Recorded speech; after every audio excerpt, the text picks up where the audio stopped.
Hello my dear students, welcome back to our channel दशम श्रेणी पिला माने। आज आम तुम इतिहास बहीर जो प्रथम अध्यायर प्रथम पाठ रही भारतीय जातीय आंदोलन रे गांधीजी आविर्भाव तार अभ्यास रे थिबा समस्त प्रश्न उत्तर गुड़िक मध्यरु केवल एक नंबर प्रश्न गुड़िक उत्तर यही भिडियो देखा। तो यार नेक्स्ट वीडियो रे आउ जो 2 नंबर रु 5 नंबर पर्यंत रही तार उत्तर गुड़िक देखा नेक्स्ट वीडियो रे। ठीक अच्छे, तो यही वीडियो रे केवल एक नंबर प्रश्न उत्तर देखा। तो एक नंबर क्वेश्चन रही देख, प्रत्येक प्रश्नर उत्तर प्राय 60 गोटी शब्द रे लेख। क रही प्रश्न, दक्षिण आफ्रिका रे भारतीय माने श्वेतांग मानक द्वारा एटा बफला द्वारा किपरि अत्याचारित हेउथिले। तो यार उत्तर कौन लिखिबो? आई रे लिखिबो, श्वेतांग इंग्रेज मानक वर्ण वैषम नीति जोगु दक्षिण आफ्रिका रे काम करुथिबा भारतीय माने विभिन्न अत्याचारर सम्मुखीन हेउथिले। सेठारे भारतीय मानकर भोट दान अधिकार नथिला। सेमानंकु सेमानंक नाम पंजीकरण निर्वाचन कर देबाकू पड़ुथिला। सेमानंक बसति स्थापन पाई जनाकीर्ण अस्वास्थ्यकर परिवेश रे स्थान उद्दिष्ट करा जायतिला। तो देखो एगुरा जो ब फाटाटी पूरा ब हो जाइछि, एठारे एडा नथिला। तो एटा होची मो जोउथिरे टाइप करके लेखुची पीडीएफ करूची, तो सेटा से एप्लीकेशन एटा टिके प्रॉब्लम रहउची। तो तमान टिके लिखि दबा एडजस्ट करके। तापरे आईवी रे लिखिबो, सेमाने राति 9टा परे घरू बाहर को जाई पारु नथिले। बी रे लिखिबो, रेलगाड़ी रे प्रथम बा द्वितीय श्रेणी कोठरी रे यात्रा करि पारु नथिले। सेठारे बास करुथिबा भारतीय मानकु श्वेतांग माने कुली बोली संबोधन करुथिले। तो तापरे ख नंबर प्रश्न।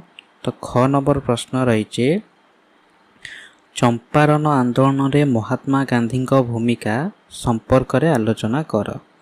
तो प्रथम लिखिबो, बिहार रो चंपारण जिल्लार चाषी माने इंग्रेज मानक द्वारा जमीर भड़ा वृद्धि करिबा और अनेक बेआईनी टिकस आदाय द्वारा अत्याचारित और शोषित हेउथिले। तापर 2 रे लिखिबो, 1917 एप्रिल रे राजकुमार शुक्लଙ୍କ अनुरोध क्रमे महात्मा गांधी और तांको सहयोगी माने चाषी मानक समस्या अनुधान पाई चंपारण जिला सदर महकुमा मोतीहार रे पहुँची थिले। तापरे थाड़ाई रे लिखिबो, जिला अधिकारी हला गांधीजी और तांको सहयोगी मानकु तुरंत उक्त जिला छाड़ी चली जावाकू निर्देश देले। गांधीजी यही निर्देश को प्रत्याख्यान करी जेकोसी दंड भोगिबाकू प्रस्तुत घोषणा कले। तो तापरे आईवी रे लिखिबो, अहिंसा उपाय रे अन्यायमूलक आईन को अमान्य करिबा उपाय गांधीजी प्रयोग कले। शेषरे सरकार समस्या अनुधान करिबा पई एक कमिटी गठन कले और गांधीजी को एक सदस्य भाव अंतर्भुक्त कले। तापरे भी लिखिबो, गांधीजी निजे अनुसंधान करी चाषी मानकु इंग्रेज मालिकंक शोषणरू रक्षा करिबा निमंते आंदोलन करी सफल हेले। 3 काठिया व्यवस्था वस्तु उच्छेद हेला।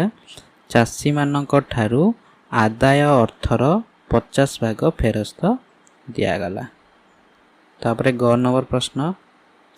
ग नंबर प्रश्न रही, खेड़ा ठारे गांधीजी काहींकी आंदोलन करथिले एवं यार फल कौन होइथिला।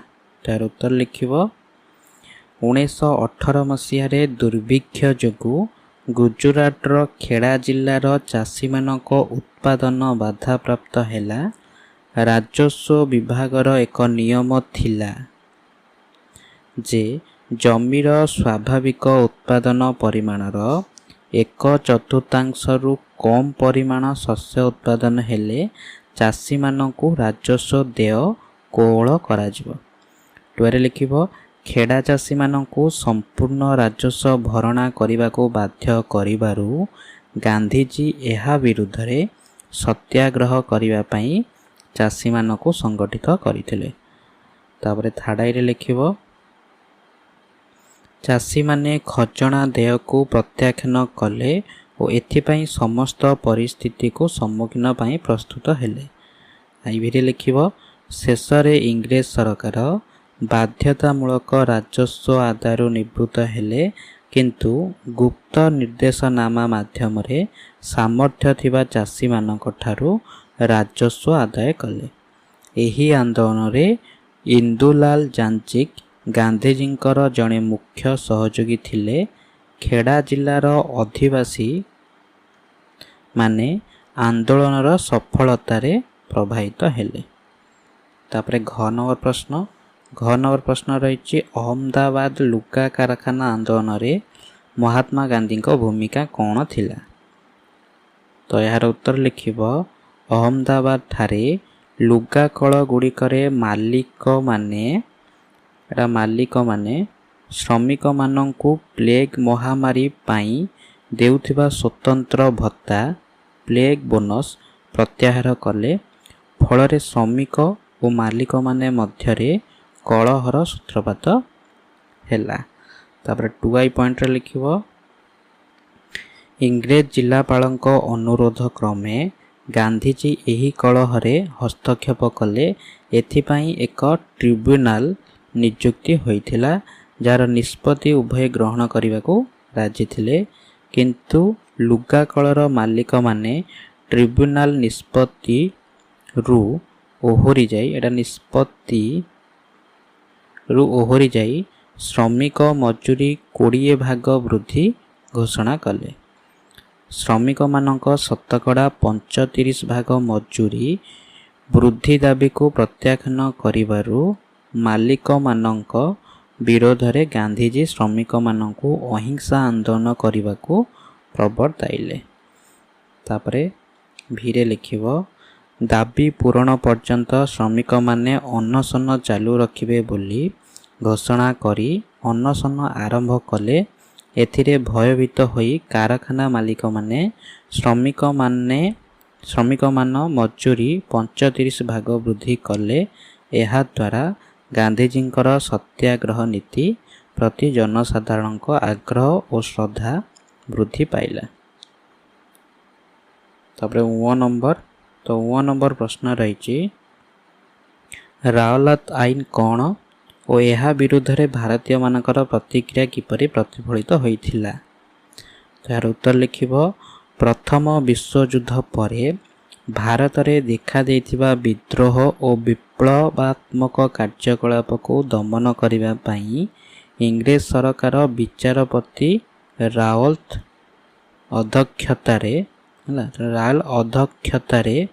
ଏକ କମିଟି ଗଠନ କରିଥିଲେ। ହେଲା, ତ ଏଇଟା ସ୍ପେଲିଂ ମିଷ୍ଟେକ୍ ଅଛି, ତୁମମାନେ ଟିକେ ଆଡ଼ଜଷ୍ଟ କରିଦେବ। ଏଇଟା ରାଓଲତ ଅଧ୍ୟକ୍ଷତାରେ।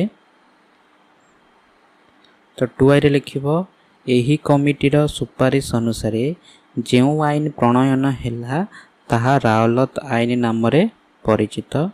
ଏହି ଆଇନ ବଳରେ ସରକାର ଯେକୌଣସି ଭାରତୀୟଙ୍କୁ ଗିରଫ କରି ବିନା ବିଚାରରେ କାରାଦଣ୍ଡରେ ଦଣ୍ଡିତ କରିପାରିବେ।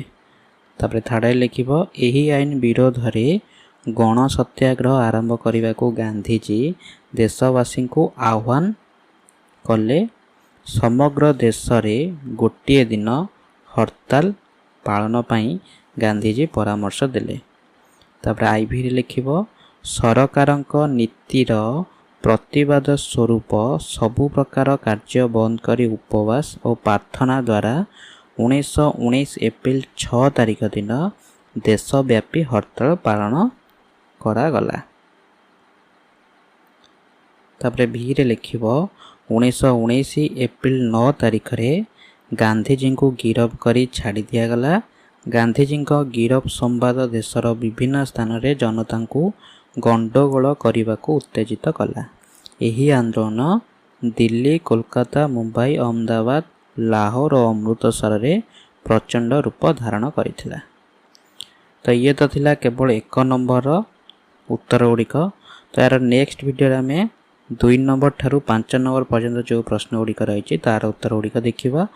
ତ ତମେ ଡେସ୍କ୍ରିପ୍ସନରେ ମୁଁ ସେ ଭିଡ଼ିଓର ଲିଙ୍କ୍ ଦେଇଦେଇଛି, ତୁମମାନେ ଡେସ୍କ୍ରିପ୍ସନକୁ ଯାଇ ଆର ପାର୍ଟ 2 ଭିଡ଼ିଓଟି ଦେଖିପାରିବ।